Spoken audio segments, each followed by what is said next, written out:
はい、皆さん、こんにちは。山本和子です。今日は、新渡戸稲造が記した武士道について解説していきたいと思います。武士道は1899年、新渡戸稲造によって英語で出版されました。1899年といえば、日本が日清戦争に勝利して、ようやく世界の列強の仲間入りを果たそうとしていた時期です。世界が日本に注目していた時期にあたります。ベルギーの学者ド・ラブレーの日本には宗教がない。道徳教育はどうやって授けられているのか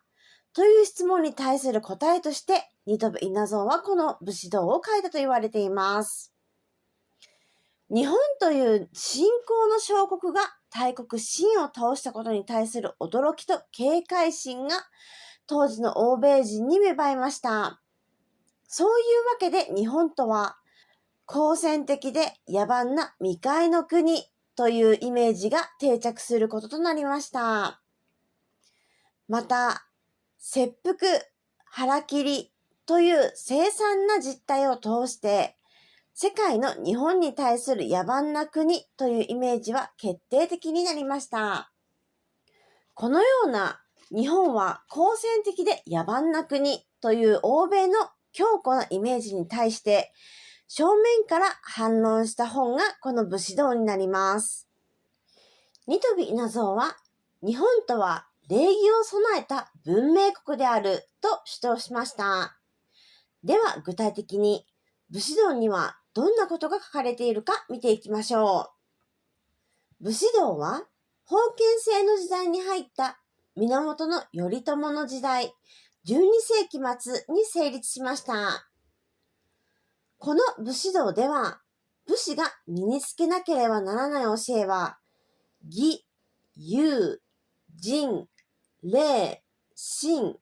名誉、忠義と説いています。極めて儒教色が強いことがわかります。この中でも名誉は武士の信を支えるもので、武士が最も希求したものです。そして忠義は誇り高い武士の名誉を希求する行動を表しています。武士は名誉の裏返しである恥を常に恐れていました。常に完全に保たれているべき名誉や、常に高潔であるべき名が犯された事態を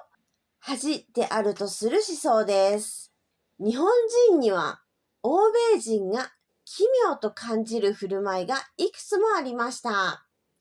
その一つに謎の微笑みがあります。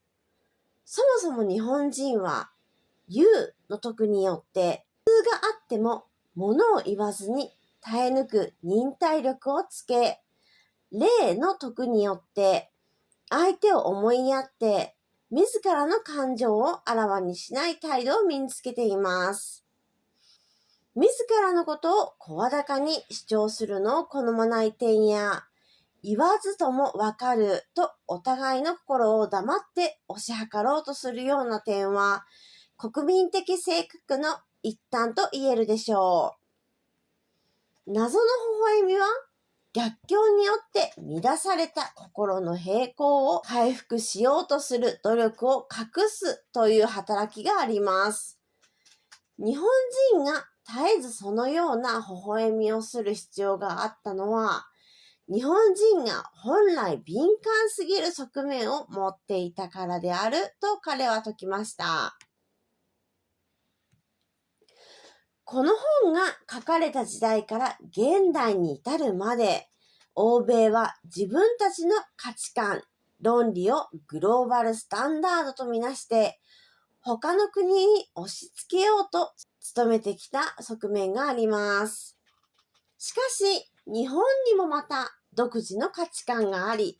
道徳があり、伝統があり、文化があります。それを再認識するために、今でもこの武士道を読む価値があると言ってよいでしょう。